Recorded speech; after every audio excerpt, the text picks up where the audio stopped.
김어준의 뉴스 공장.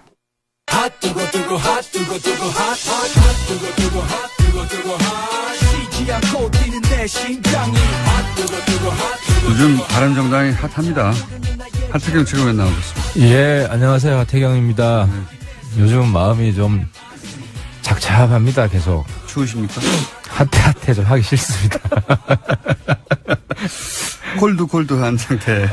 아무래도 이제 동료원들 인간적으로 굉장히 친한 사람들이에요. 우리가 그 어려운 탄핵 기간 뚫고 함께 이제 개혁하자고 나라 한번 살려보자고 나왔는데 이제 막상 서로 비판하게 된 거 아니에요. 서로. 그래서 아무튼 마음이 굉장히 좀 안 좋습니다. 그러니까 이게 이제 작은 덩치의 무리가 큰 덩치를 상대로 싸울 때 서로 이제 굉장히 결속력이 강해지기 마련인데 그러다가 다시 갈라지게 된 거 아닙니까, 이게? 그렇죠. 지방선거라는 냉엄한 정치 현실 앞에서 이제 지역구 사정 따라서 우리 지역구는 한국당세가 너무 세다. 사실 이게 출발입니다. 이게 핵심입니다. 네. 근데 이제 제가 그 문제도 좀 다르게 볼 필요가 있다. 한국당세가 세다고 해서 여기서 탈당을 하게 되면, 개별 탈당을 하게 되면 이제는 국민들이 다 안다. 안 찍어준다는 거죠. 그런 식으로 나가서 지방선거 함께 하겠다는 거는. 그래서 지금 막판 선거 때문에 당을 옮긴다. 이게 과연 오히려 역풍이 불 가능성이 많지 않을까. 또 이 부분도 좀 우리 소위 말하는 통합파 의원들께서 좀 심각하게 좀 고민해야 될 지점 아닌가 싶습니다. 그런 고민은 이미 다 하지 않았을까요? 그거보다도 지금 주변에서는 이제 저 지역도 부분적으로 그래요. 이번 기회에 가라. 동네 어르신들이. 그러니까 네. 고정 한국당 지지층이 있습니다. 원래 고정 한국당 지지층이 훨씬 더 많았는데 지금은 이제 10% 이하로 줄었지 않습니까? 이분들은 그런 이야기를 하죠. 근데 아무래도 그런 연령층이 많은 지역구가 있습니다. 좀. 예. 노년층이 많은 지역구. 노년층이 많은. 그런 데는 주변에 가게만 가면 그런 이야기 들으니까. 예. 근데 그분들 마음에도 그래도 젊은 정치인이 한번 뜻을 세웠으면 끝까지 한번 가봐야지 하는 마음도 있거든요. 네. 그래서 막상 그렇게 해서 당대당도 아니고 일부 개별 탈당해서 완전히 모양 구기고 가면 그렇게 말했던 분들도 그걸 잘했어 해줄까? 저는 안 그럴 거라고 생각합니다. 그럼에도 불구하고 지금 저희가 지난주에 인터뷰하기로는 대략 최소 9명 정도는 확실한 통합파라고 황영철 의원이 얘기하시던데 9명 정도는 확실한 통합파라고 보세요? 그러니까 이제 이게 범통합파 안에도 네. 제가 볼 때 이제 무조건 투항파, 묻지마 투항파 아무 조건 없이 가야 된다. 그 몇 분에 됩니까? 저는 그분은 굉장히 적다. 한 둘 이하? 예를 들어서 한 제가 사람 그 이름은 지명하기 좀 김무성 전 대표요? 아니 김무성 대표만 해도 이제 친박 청산파가 있죠. 근데 친박 청산파 안에서도 이제 박근혜 출당 하나만 이야기하는 분이 있고, 그거 가지고 안 된다. 최경환 적어도 몇 명 이상 돼야 된다 하는 분이 나눠져 있어요. 근데 지금 공개적으로 표명한 분 중에서는 우리 김무성 대표가 이제 박근혜 출당파죠. 출당파. 그렇죠. 근데 거기까지는 될 거라고 생각했나 보죠. 그렇죠. 네. 네. 김무성 대표는 거기까지 된다고 생각한 거고. 근데 거기 김무성 출당만 됐을 때 박근혜 전 대통령 출당만 됐을 때 나가려고 하는 사람은 아마 한 맥시멈 5명. 그러니까 등급이 있네요. 무조건. 네. 그다음에 그렇죠. 박근혜, 그다음에 그 추가. 높이뛰기 등급이 있는 거죠. 네. 최소한 3등급이 있다. 그럼 무조건 탈당파는 한두 명 정도에 불과하다. 그렇습니다. 예. 한 명도 아니고 한두 명은 뭡니까? 왜냐하면 이제 공개적으로 이게 정치인이라는 게 비공개로 이야기한 건 언제든지 바뀔 수가 있습니다. 그래서 비공개로 제가 들은 게 한 2명 정도는 되는데. 누군데요? 공개적으로 아예. 주호영 원내대표 아닙니까, 혹시? 아닙니다. 주 대표도 이제 본인이 통합하라고 밝혔어요. 그런데 이제 높이, 조건은 훨씬 높습니다. 그래요? 예. 몇 명 안 되는데. 그래서 그쪽도 딜레마가. 그러면 2명은 확실히. 그리고 나서 최소한 박근혜 전 대통령은 출당되어야 한다가 몇 명입니까? 그게 이제 공개적으로 그렇게 이야기한 사람은 김무성 대표 한 사람. 한 사람 뿐이고. 근데 만약에 박근혜 대통령만 출당돼서 한 4명, 5명 정도밖에 없다. 네. 하면 그분이 나갈까? 왜냐하면 좀 많아야. 그렇죠. 그 중에 묻힙니다. 네. 이제 지난번에 13명 나갔을 때도 보면. 잘 묻히죠. 한 2명, 3명 정도 부각이 되고 네. 나머지는 묻힙니다. 권성동, 장정원, 이런 분들만 눈에 띄고 나머지는 그렇죠. 묻혔죠. 근데 한 4-5명만 되면 우리 딱 5인방 이렇게 해서 딱 걸리잖아요. 네. 과거에도. 친일파 누구 딱 이름 걸리듯이. 길이 남습니다. 예, 예. 그렇습니다. 그런 효과가 있기 때문에 낙인 효과가 굉장히 강하기 때문에 아마 상당히 주저하지 않을까 저는 생각합니다. 그러면 적어도 한 7, 8명 이상 9명 정도는 돼야 나갈 수 있는데 여전히 그렇게까지 가기는 쉽지 않다고 보시는 거군요. 그죠. 왜냐하면 이제 어떤 의원님 같은 경우에는 팔적 네. 우리 과거에 8명, 네. 그 2명은 나갔고 6명 남아 있으니까 지금 이정현, 조원진은 지금 네. 한국당 아니기 때문에 6명 나가야 된다라고 공개적으로 이야기한 분도 있거든요. 네. 그렇게 공개적으로 이야기한 분은 자기 입장을 바꿔야 되잖아요. 그건 또 본인 스타일을 많이 구기는 거기 때문에 아무래도 주저하지 않을까. 그리고 또 한 가지는 그 숫자는 대충 알겠습니다. 그러니까 이게 분위기가 확 형성되고 그리고 자유한국당 쪽에서 박근혜 전 대통령 출당 이루어지고 나머지도 어떻게 한다는 얘기가 나오고 대세가 이쪽으로 가는구나 하는 분위기가 형성되기 전에는 어렵다. 쉽지 않다. 그렇죠. 네. 예. 그런 말씀이시고 그래서 그럴 경우에 이거 분위기로 넘어갔어 싶으면 10명도 넘을 수도 있겠네요. 예를 들어서 팔적. 예. 팔적으로 다 출당을 시킨다. 그럼 불가능하지 않습니까? 어차피. 그렇죠. 근데 네. 지금 서청원, 최경환도 안 하겠다는 거 아니에요. 지금 정원태 네. 원내대표 이야기는. 못한다는 거죠. 예. 왜냐하면 우리 20명이 그 안에 있을 때도 그거 못해서 나온 거예요, 사실은. 네. 그 당시에 거기서 우리가 팔적 내보내겠다. 근데 의총에서 국회의원들 다 모여가지고 3분의 2가 동의해야 되는데 네. 3분의 1만 반대하면 못 나가잖아요. 네. 근데 서청원, 최경환 이 도움을 받아가지고 국회에 들어온 사람 범침박하니까 3분의 1 충분히 넘는 거예요. 그래서 나온 겁니다. 근데 우리 20명이 나왔는데 안에 있을 때도 안 된 게 지금 될까? 라고 생각하시는 거고요. 그러면 확실한 자강파는 몇 명입니까? 이거 확실해. 네. 확실한 자강파 한국당은 없어져야 돼. 청산 대상이다. 통합 대상이 아니라 네. 이건 하태는 확실하고 네. 확실하고 홍준표는 보수 아니다. 그리고 나머지 분들도 우리 유승민, 네. 이해운 네. 이런 분들은 확실하죠. 지상욱 지상욱 확실하고. 대변인. 예. 그래서 이제 공개적으로 발언한 분들은 정치인으로서 그래봐야 4명, 5명 아닙니까?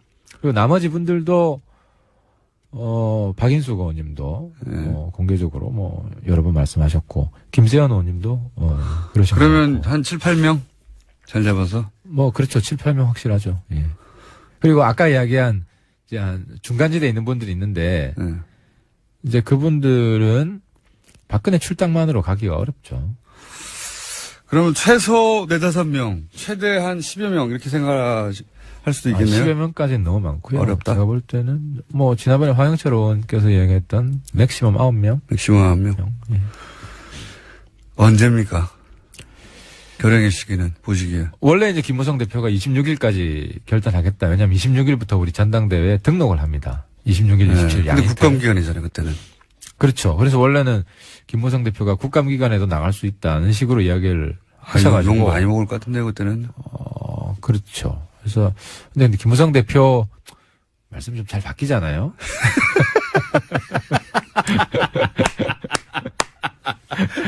바뀌었나요? 그래서 어제 우리 이제 통합파 삼선들 예. 그 국감 기간에는 그건 진짜 모양 안 나죠. 탈당 이야기 하지 않겠다. 네, 모양 안 근데 나죠. 사실 속사정이 있어요. 왜냐하면 할 수가 없지. 박근혜 출당도 못 시키는데. 그잖아요. 출당을 못하는 것은 지금 어제 박근혜 대통령, 전 대통령이 법정에서, 나름의 이제 그 입장 표명을 했지 않습니까? 그 입장 표명하고도 상관이 있는 겁니까? 그러니까 박근혜 대통령이 지금 예. 옥중 정치를 시작한 것 같아요. 예. 나를 죽여라 이렇게 나온 거 아닙니까? 예. 그렇죠. 예. 그래서 우리 옥중 정치는 과거 이제 운동권 민주당이 많죠. 그분들이 뭐 항소유 유서도 아주 멋있게 쓰고 뭐 여러 가지 재판 거부도 하고 저도 뭐 재판 거부도 해봤어요. 근데 이제 그게 이제 바깥으로 메시지를 보내는 거고 특히 한국당 안에 있는 친박들한테 니들 너무 야속하다. 저렇게 날 쫓아내겠다고 그러는데 뭐 하냐. 이런 신호를 보낸 거죠. 그래서 한국당 내 친박들이 좀 움직일 거라고 저는 생각을 하고. 그게 그 출당의 절차가 어떻게 되죠? 박근혜 대통령 출당은 간단합니다. 이제 현역 의원보다 더 간단해요. 전직 대통령이지만. 예. 윤리위에서 나가라 그러면 나가야 돼요. 결정을 하면. 윤리위에서 나가라고 아직 결정이 안 됐죠. 아직 안 됐죠. 그리고 저희들이 있을 때 예. 어떤 만행이 있었냐면 윤리위에서 결정을 하려고 했어요. 예. 내보내려고 그랬어요. 근데 윤리위에 그 신임위원회 7명을 최고위원회에서 뽑아 넣었어요. 예. 그걸 막기 위해서. 그런 식으로 막았었죠. 이번에 그렇게 막지 못할 거고. 여하간 윤리위에서, 출당 결정을 하면 그걸로 끝입니까? 그걸로 끝입니다. 그래서 간단하네요. 박근혜 대통령 출당은 홍준표 대표가 마음 먹으면 언제든지 할 수 있는데. 언제든지 할 수 있고 그 정도는 해야 됩니다. 지금 근데 출당을 저희들이 시도했거든요. 시도한 지 지금 거의 10개월이 지났는데 출당이 안 되고 있는 정당이라는 거죠, 정당이. 아니, 그런 정당하고 뭔 이제 통합을 이야기를 하냐. 출당 자체가 쉽지 않을 것이다. 지금 저렇게 나오고 있고. 출당 가능하다고 생각되는데. 예. 아마 박출당 하나만으로 9명 데려오려고 그래서 박출당의 값어치를 굉장히 높이려고 하는 전략을 쓰지 않을까. 그건 그런 거 아무것도 같습니다. 아닌데. 예. 그건 정치적으로 이미 사망한 정치인인데, 어쨌든 출당이 이렇게 어렵다고 계속 끌다가 나중에 이거 하나로 만족하고 나머지 와라. 라고 하는 전략인 것 같다고 이제. 그렇죠. 이게 엄청나게 큰 개혁이었다. 우리. 예. 뭐 이런 식으로 광고하려고 지금 준비하고 있는 거 아닐까. 근데 결국 하긴 할 거다. 뭐 그 정도는 하지 않겠습니까? 그 정도도 못하면 저거 진짜 정당도 아니지. 예. 그리고 나서, 그러면 이제 시기가 국감 이후가 되면, 그죠? 그러면 11월 13일이 전당대회입니까? 전당대회 마지막 날이죠. 그때 대표가 나오죠. 13일 날. 그럼 이미 돌고 있는 거 아닙니까? 그죠? 전당대회 중에 나가는 이런 불상사가 생기는 거죠. 그러니까 지금 26일 얘기했던 것도 전당대회 하기 전에, 전당대회 지금 당대표 뽑는다고 막 하고 있는데 거기서 나가버린다는 게 모양이 안 나고, 그리고 전당대회에서 대표를 새로 뽑았는데 나간다는 것도 모양이 안 나니까, 그 전에 끝내버리려고 26일을 선언했는데, 그거는 국감이라고 하는 일정 때문에 지금 불가능하게 됐고, 그래서 11일로 넘어갔어요. 국감 일정보다는 이제 박근혜 출당도 못 시키기 때문에, 그게 더, 원래는 출당시키고 진도가 나가면 결행하려고 했을 거예요. 왜냐하면, 전당대회 프로그램이 진행 중일 때 나가면 더 욕먹어요. 그렇죠. 그잖아요. 네. 그럼 지금은 그럴 수밖에 없네요. 그러니까 지금 스텝이 꼬인 거죠. 박근혜 출당도 못 시키고, 저쪽에서 진도가 전혀 안 나가기 때문에. 저기서는 이제 또 박근혜 전 대통령이 이렇게 피해자 코스프레를 하고 있는데 이 상황에서 출당시켰다가는 대우 경북의 분위기도 안 좋고 그럴 테니까 주춤하는 것도 있는 것 같아요.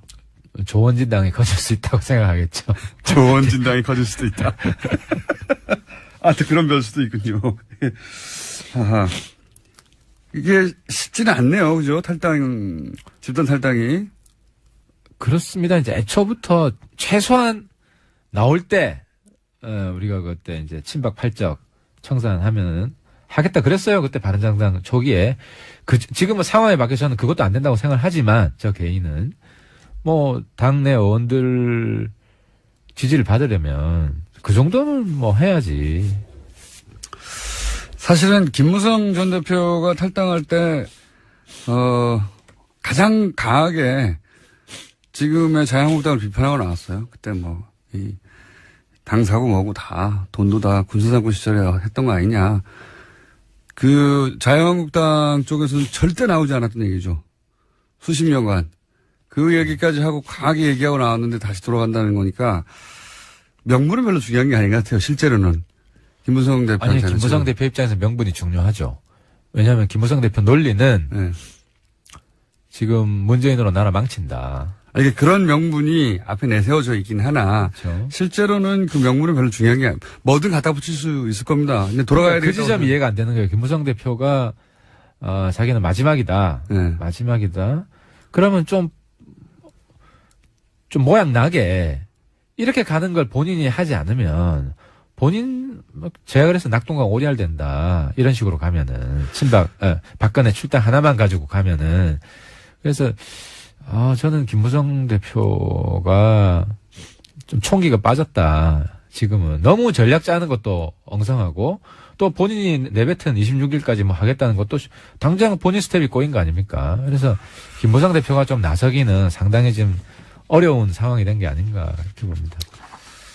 자, 그래서 지금으로서는 숫자도 10명이 넘어갈 것 같지 않고 시기도 확정하기 어렵고 어쨌든 전당대회 시작된 이후에 탈당이 돼도 될 텐데 만만치 않을 것이다 이렇게 전망하시는 거고요. 한편으로는 고소하다 이렇게.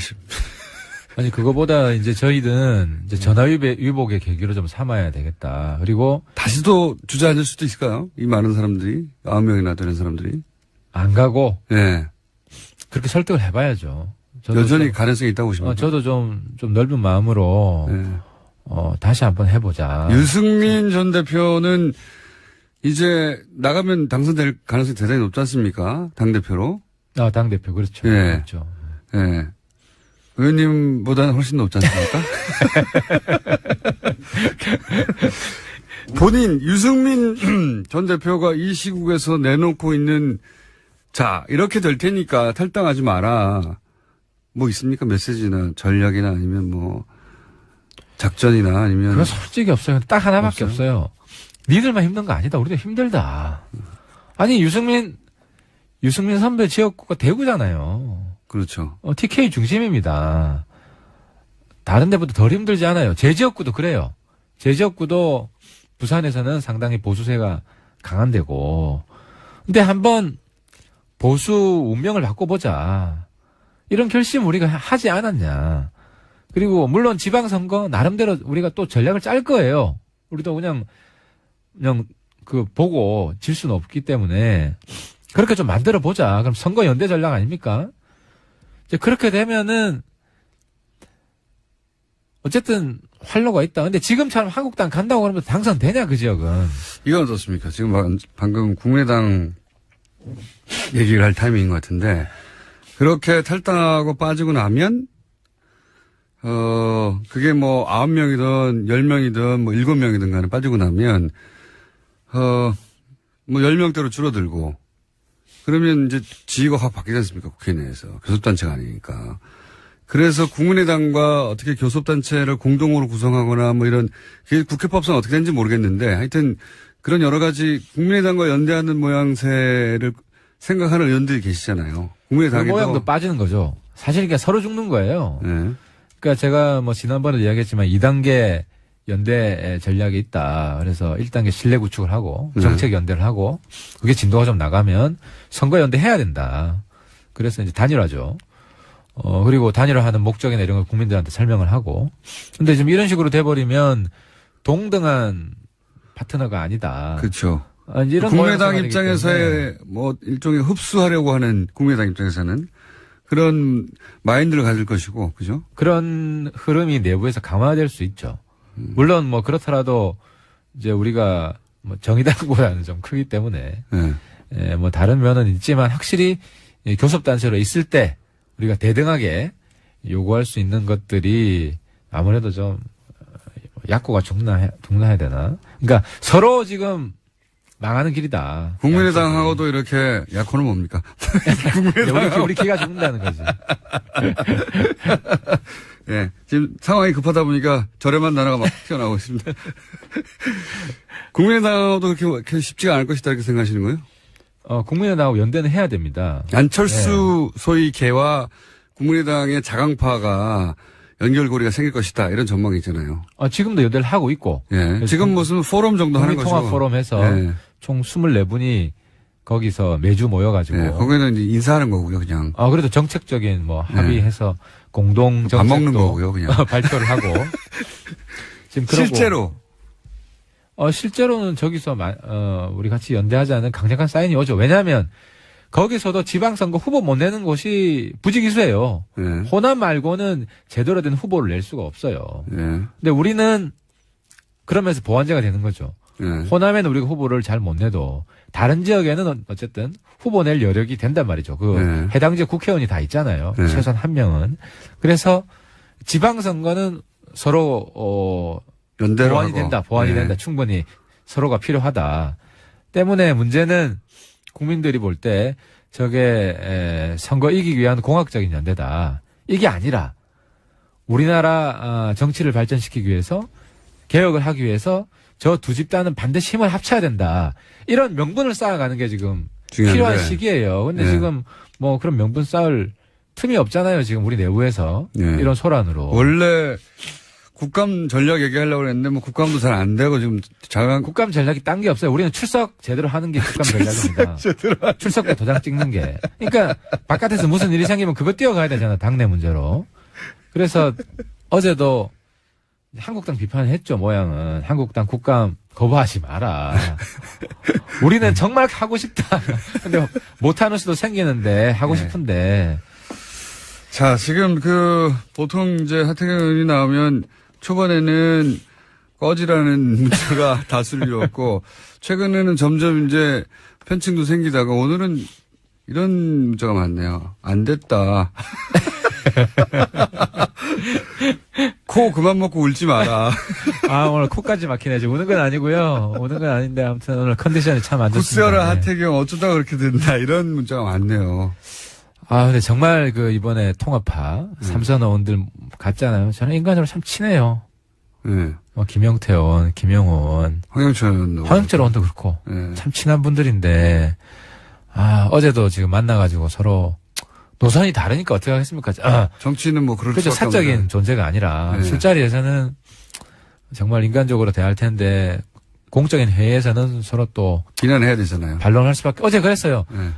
쿨하게 하겠다. 정말 가고 싶다면 그냥 보내드리겠다. 감정 상하지 말고. 그리고 거창한 명분 내세우고 그렇게 하게 되면은 또 반박을 안 할 수가 없다. 그렇죠. 그러니까 좀 솔직하게 합시다. 네. 이렇게 이제 이야기를 했는데 거기도 정치인이다 보니까 또 명분을 세워야 되잖아요. 자기 면이 있죠. 그렇죠. 네. 그렇기 때문에 나중에 그런 얘기가 또 밖으로 나갈 수도 있는데. 맞습니다. 그래서 더더욱 네. 그쪽에서도 명분을 세우려고 할 거고 네. 그러면 또 대응을 안 할 수가 없고 정치가 이렇습니다. 네. 정치 아무나 하는 게 아닙니다. 아유 힘듭니다. 네. 원래 녹록지가 않아요. 근데 가장 녹록지가 않은 게 바로 이 정치판인 것 같아요. 저도 구경하다 보면 사람들이 저렇게까지 될 수 있구나. 네. 그렇죠. 개인적인 자존심 이런 거 다 버려야 되고 또 인간적으로 친했던 것까지 지금 다 황폐해질 수 있는 것까지 다 각오하고 가족들 희생될 수 있는 것도 각오해야 되고 그래서 공적인 과거에 계백 장군이 가족들 죽였다고 하지 않습니까? 요즘 죽일 일이 없겠지만은 우리 가족들이 정말 아픔을 당하면서도 어디 호소 못하는 이 정도는 감수하고 해야 돼요.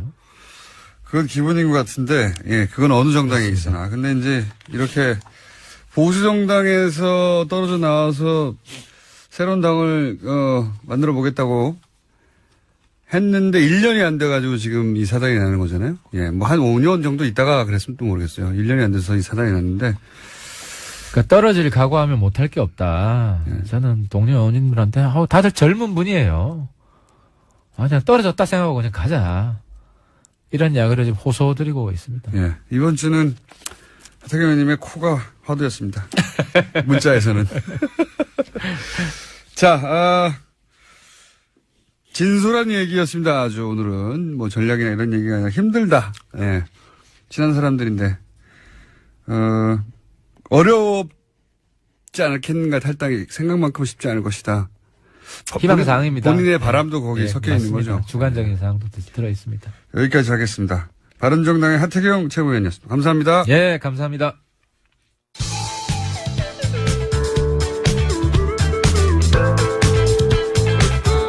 잡채 발굴, 과즙 폭통, 김어준입니다.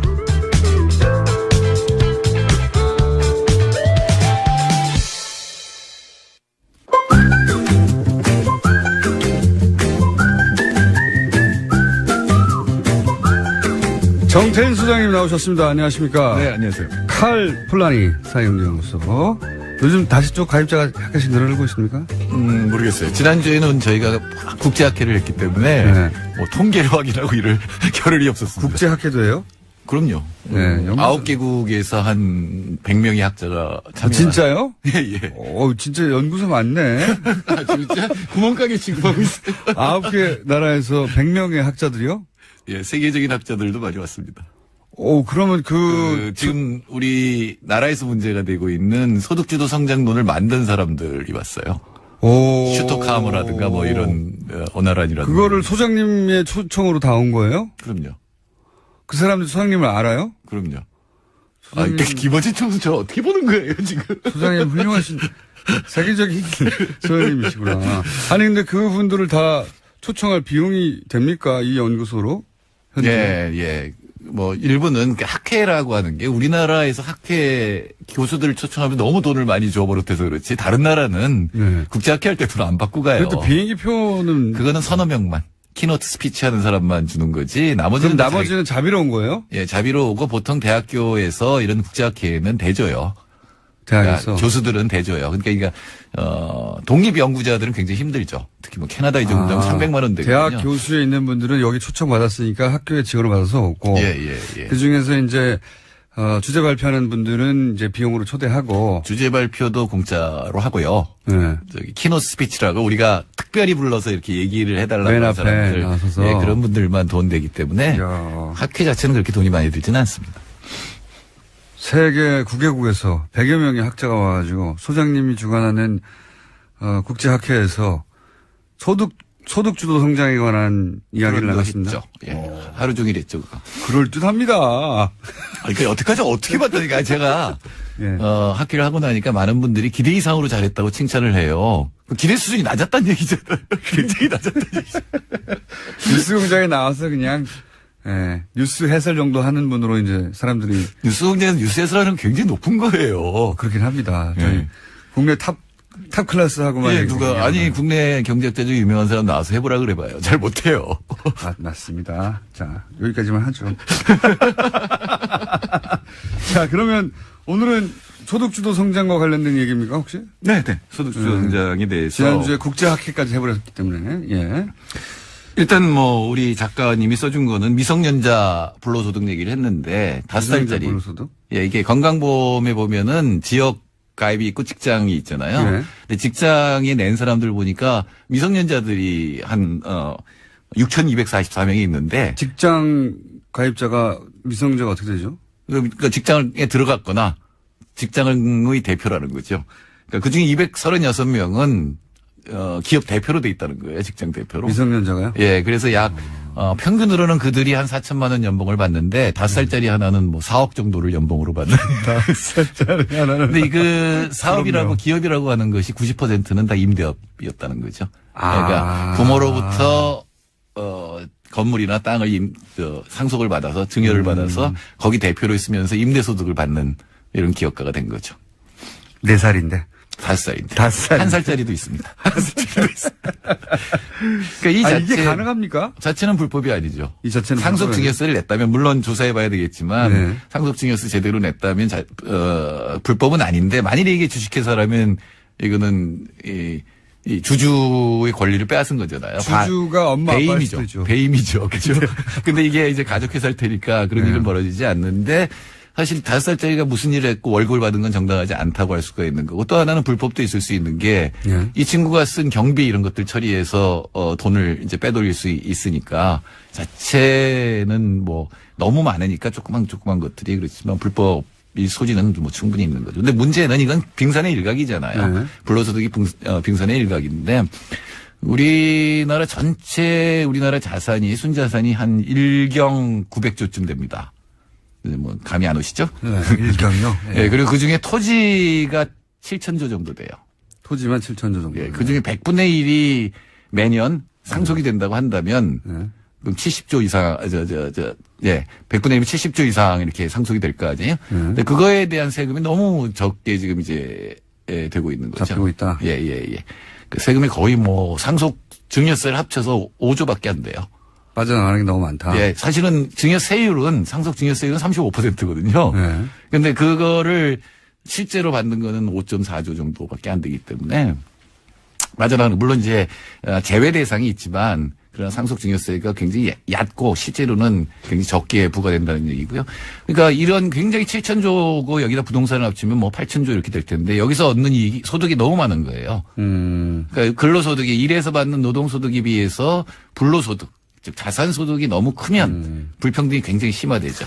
그러니까 이제 건물 빌딩 하나 있으면은 네. 그걸로 그 임대료 받아서 평생 사는 불로소득이 너무 한마디로 말해서 크다는 거 아닙니까 우리 사회에서. 네, 그게 그 비율이 네. 우리나라가 세계 1위입니다. 그래요? 예. 세계 1위씩이나 돼요? 네, PKT식으로 계산을 하면 우리나라 베타값이라는 소득하고 위에 자산을 비교해 보면 8.2가 나오거든요, 우리나라가. 네. 근데 이게 세계 1위예요. 옛날에 일본이었는데 네. 우리가 이제 압도적으로 세계 1위가 됐고 이게 점점 빠른 속도로 또 늘어나고 있어요. 그렇다는 얘기는 부동산으로 먹고 사는 사람들의 숫자나 비중이나 액수가 커진다는 거 아닙니까? 예, 부동산하고 금융, 그러니까 자산에서 나오는 소득으로 먹고 사는 사람들의 숫자가 커지는 건 아니고 네.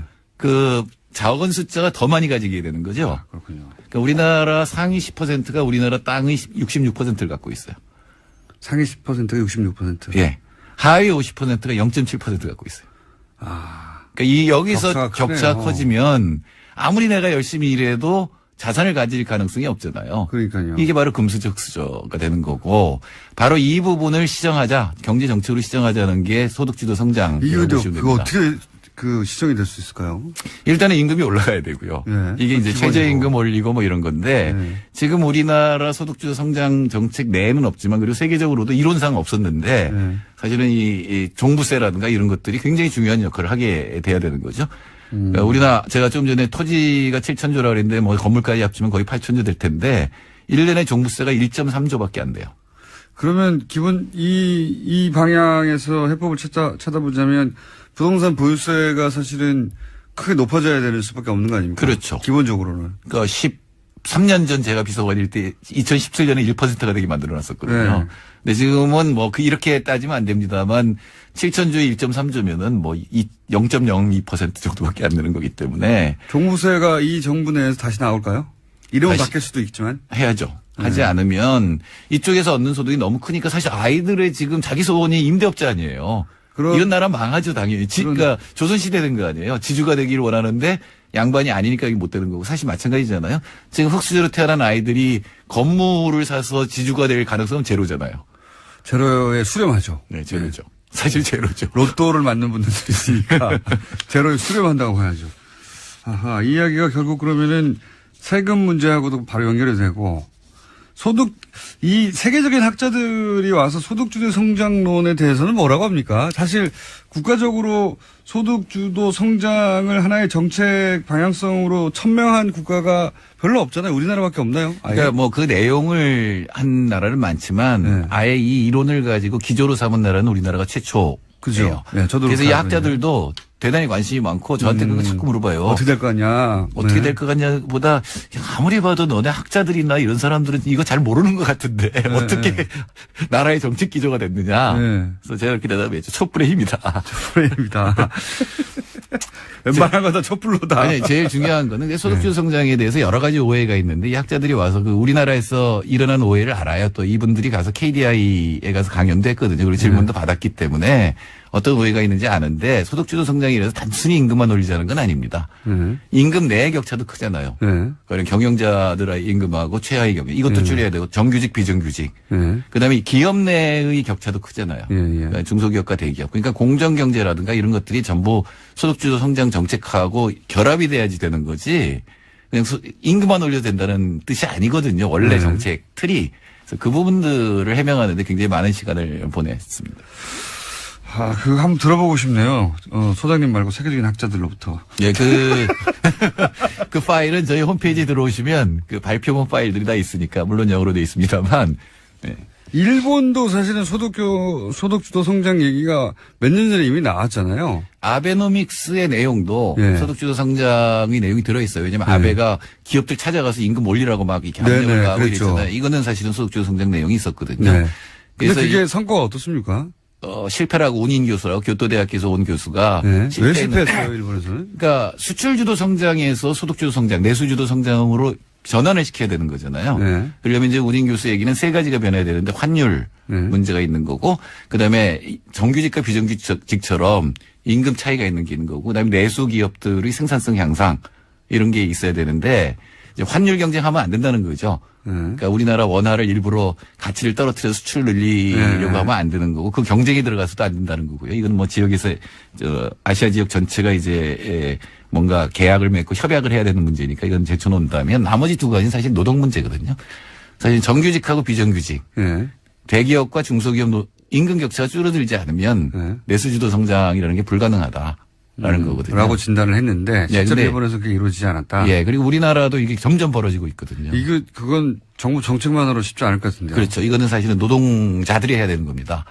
그러니까 노조가 해야 되는 거죠. 노조가 특히 대기업, 우리나라는 대기업 노조가 잘 조직되어 있고 힘이 세잖아요. 네. 근데 이 대기업 노조가 자기 임금 올리는 데만 관심을 가지면 격차는 점점 벌어져요. 네. 제가 통계를 보면은 80년대 말까지는 이 하청기업하고 대기업이 차이가 거의 안 났거든요. 한 7, 80%였어요. 하청기업의 임금이. 근데 지금 50%까지 벌어졌거든요. 2배 이상이다. 예. 그러면 이렇게 되면 문제가 심각해지죠. 그러니까 노동자들 사이에도 서로 이렇게 연대가 잘 안 될 뿐만 아니라 일단 대기업 노동자가 되면 절대로 여기서 빠져나가지 않으려고 그럴 거 아니에요. 그러니까 그게 이제 장시간 노동의 원인이 되기도 하고, 그다음에 아이들은 중소기업에 안 가려고 그럴 거 아니에요. 네. 근데 일자리는 중소기업 80%가 넘거든요. 그리고 우리나라 아이들은 이 대학을 졸업한 애들이 70%인데 대기업에만 가려고 갈 방법이 없는 거잖아요. 그러니까 청년 실업이 늘어나고, 사실은 노동자 간 임금 격차를 줄이는 것도 굉장히 중요합니다. 그다음에 내수 쪽의 노동자 임금이 올라가고 생산성이 향상돼야 되는데 이런 정책들이 사실 결합이 되면 소득주도 성장이 성공할 수 있다는 얘기죠. 이게 이제 물론 중간에 빼먹고 점프를 하면 노조 활동이 활발해야 결국은 다 잘 산다는 거네요. 그렇죠. 네. 그러니까 소득주도 성장의 핵심 정책 중에 하나가 노조 강화입니다. 다만 노조가 자기 기업의 이익만 추구하는 게 아니라 전체 경제 이익을 위해서 행동해야 된다는 굉장히 어려운 과제입니다. 그건 정말 어려운 일인데. 사실은 스웨덴 노조만 좀 성공을 했었고 다른 데서 그렇게 성공을 한 경험이 없어요. 지금 일본밖에 안 남았는데 스웨덴 노조는 어떻게 성공했죠? 그러니까 연내임금이라고 해서 네. 수출 대기업 노동자들이 자기 임금을 깎아서 내수 중소기업 노동자들을 올렸어요. 그거는 진짜 쉽지 않은 일이네요. 예, 그래서 스웨덴의 그 신화가 일어난 겁니다. 복지와 경제 성장을 다 사로잡는. 자기 월급을 깎아서 네. 예를 들면 우리는 지금 비정규직에다가 급여를 올려주는 데 쓰자고 합의를 해버렸다고요? 예, 예. 그게 이제 중앙교섭을 하기 때문에 그렇게 하는 건데, 엘로라고 하는 민주노총이 그 정책을 20년 동안 씁니다. 그래서 스웨덴이 경제 성장률도 굉장히 높고 복지도 높은 나라가 됐죠. 그게 우리나라 소득주도 성장에서도 관건이에요. 정부보다는 노조가 사실은 더 다 같이 잘 사는 키를 갖고 있어요. 거네, 한마디로. 예, 예. 불로소득을 줄이고 노동소득을 평등하게 분배하자. 이게 소득주도 성장의 핵심입니다. 여기까지 하겠습니다. 정태수 소장님이었습니다. 세계적인 학자. 와친한. 노준했습니다. 내일 뵙겠습니다. 안녕. 공개적으로 이야기한 분도 있거든요. 네. 그렇게 공개적으로 이야기한 분은 자기 입장을 바꿔야 되잖아요. 그건 또 본인 스타일을 많이 구긴 거기 때문에 아무래도 주저하지 않을까. 그리고 또 한 가지는 그 숫자는 대충 알겠습니다.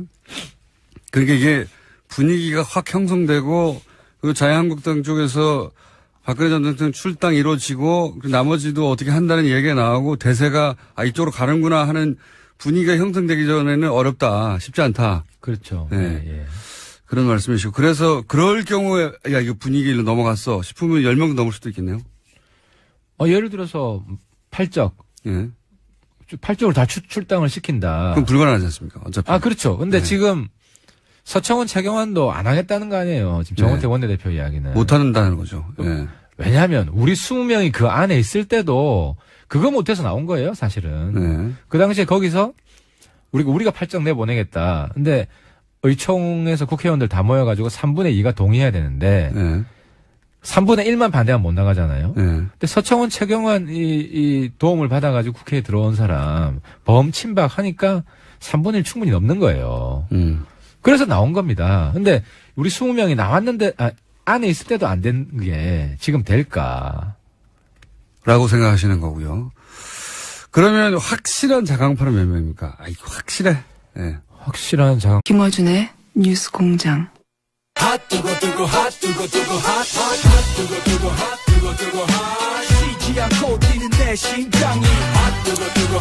요즘 바른정당이 핫합니다. 하태경 최고위원 나오셨습니다. 예, 안녕하세요. 하태경입니다. 요즘 마음이 좀 착잡합니다. 계속. 추우십니까? 핫해 좀 하기 싫습니다. 콜드한 상태. 아무래도 이제 동료원들 뭐 인간적으로 굉장히 친한 사람들이에요. 우리가 그 어려운 탄핵 기간 뚫고 함께 이제 개혁하자고 나라 한번 살려보자고 나왔는데 이제 막상 서로 서로 비판하게 된 거 아니에요. 서로. 그래서 아무튼 마음이 굉장히 좀 안 좋습니다. 그러니까 이게 이제 작은 덩치의 무리가 큰 덩치를 상대로 싸울 때 서로 이제 굉장히 결속력이 강해지기 마련인데 그러다가 다시 갈라지게 된 거 아닙니까, 이게? 그렇죠. 뭐 지방선거라는 냉엄한 정치 현실 앞에서 이제 뭐 지역구 사정 따라서 우리 지역구는 한국당 세가 너무 세다. 사실 이게 출발입니다. 이게 핵심입니다. 네. 근데 이제 제가 그 문제도 좀 다르게 볼 필요가 있다. 한국당 세가 세다고 해서 여기서 탈당을 하게 되면 개별 탈당을 하게 되면 이제는 국민들이 다 안다. 안 찍어준다는 거죠. 그런 식으로 네. 9명 정도는 확실한 통합파라고 보세요? 그러니까 이제 이게 범통합파 안에도 네. 제가 볼 때 이제 무조건 투항파, 묻지마 투항파, 아무 조건 없이 가야 된다. 그 몇 분에 됩니까? 저는 그분은 굉장히 적다. 한 둘 이하? 예를 들어서 한 제가 사람. 그 이름은 지명하기 좀 김무성 전 대표요? 아니, 김무성 대표만 해도 이제 친박 청산파가 있죠. 근데 친박 청산파 안에서도 이제 박근혜 출당 하나만 이야기하는 분이 있고, 그거 가지고 안 된다. 최경환 적어도 몇 명 이상 돼야 된다 하는 분이 나눠져 있어요. 근데 지금 공개적으로 표명한 분 중에서는 우리 김무성 대표가 이제 박근혜 출당파죠. 출당파. 그렇죠. 근데 거기까지는 될 거라고 생각했나 보죠. 그렇죠. 네. 김무성 대표는 거기까지 된다고 생각한 거고. 근데 거기 김무성 출당만 됐을 때 박근혜 전 대통령 출당만 됐을 때 나가려고 하는 사람은 아마 한 맥시멈 5명. 그러니까 등급이 있네요. 무조건. 네. 그다음에 그렇죠. 박근혜, 그다음에 그 추가. 높이뛰기 등급이 있는 거죠. 네. 최소한 3등급이 있다. 그럼 무조건 탈당파는 한두 명 정도에 불과하다. 그렇습니다. 예. 한 명도 아니고 한두 명은 뭡니까? 왜냐하면 이제 공개적으로 이게 정치인이라는 게 비공개로 이야기한 건 언제든지 바뀔 수가 있습니다. 그래서 비공개로 제가 들은 게 한 두 명 정도는 되는데. 누군데요? 공개적으로 아예. 주호영 원내대표 아닙니까 혹시? 아닙니다. 주 지방선거 함께 하겠다는 거는. 그래서, 지금 막판 선거 때문에 당을 옮긴다. 이게 과연 오히려 역풍이 불 가능성이 많지 않을까. 이 부분도 좀 우리 소위 말하는 통합파 의원들께서 좀 심각하게 좀 고민해야 될 지점 아닌가 싶습니다. 그런 고민은 이미 다 하지 않았을까요? 그거보다도 지금 주변에서는 이제 저 지역도 부분적으로 그래요. 이번 기회에 가라. 동네 어르신들이. 그러니까 고정 한국당 지지층이 있습니다. 원래 고정 한국당 지지층이 훨씬 더 많았는데 지금 이제 10% 이하로 줄었지 않습니까? 이분들은 그런 이야기를 하죠. 근데 아무래도 그런 연령층이 많은 지역구가 있습니다. 좀. 노년층이 많은 지역구가. 노년층이 많은. 그런 데는 주변에 가게만 가면 그런 이야기 들으니까. 근데 그분들 마음에도 그래도 젊은 정치인이 한번 뜻을 세웠으면 끝까지 한번 가봐야지 하는 마음도 있거든요. 그래서 막상 그렇게 해서 당대당도 아니고 일부 개별 탈당해서 완전히 모양 구기고 가면 그렇게 말했던 분들도 그걸 잘했어 해줄까? 저는 안 그럴 거라고 생각합니다. 그럼에도 불구하고 지금 저희가 지난주에 인터뷰하기로는 대략 최소 9명 정도는 확실한 통합하라고 황영철 의원이 얘기하시던. 부 대표도 이제 본인이 뭐 통합하라고 밝혔어요. 그런데 이제 그 높이, 조건은 네. 훨씬 높습니다. 아, 그래요? 예. 네. 몇 명 안 되는데. 그래서 그쪽도 딜레마가. 그러면 2명은 확실히. 그리고 나서, 최소한 박근혜 전 대통령은 출당되어야 한다가 몇 명입니까? 그게 이제 공개적으로 그렇게 이야기한 사람은 김무성 대표 한 사람. 한 사람. 한 사람 뿐이고. 근데 만약에 박근혜 대통령만 출당돼서 한 4명, 5명 정도밖에 없다. 네. 하면 그분이 나갈까? 왜냐하면 좀 많아야. 그렇죠. 그 중에 묻힙니다. 네. 이제 지난번에 13명 나갔을 때도 보면. 잘 한 묻히죠. 2명, 3명 정도 부각이 되고 네. 나머지는 묻힙니다. 권성동, 장재원, 이런 분들만 눈에 띄고 나머지는 그렇죠. 묻혔죠. 근데 한 4-5명만 되면 우리 뭐 5인방 뭐 이렇게 해서 딱 걸리잖아요. 네. 과거에도. 뭐 친일파 누구 딱 이름 걸리듯이. 길이 남습니다. 예, 예. 그렇습니다. 그런 효과가 있기 때문에 낙인 효과가 굉장히 강하기 때문에 아마 상당히 주저하지 않을까 저는 생각합니다. 그러면 적어도 한 7, 8명 이상 9명 정도는 돼야 나갈 수 있는데 여전히 그렇게까지 가기는 쉽지 않다고 보시는 거군요. 그죠. 왜냐하면 이제 어떤 의원님 같은 경우에는 팔적 네. 우리 과거에 8명, 네. 그 2명은 나갔고 6명 남아 있으니까 지금 이정현, 조원진은 지금 네. 한국당 아니기 때문에 6명 나가야 된다라고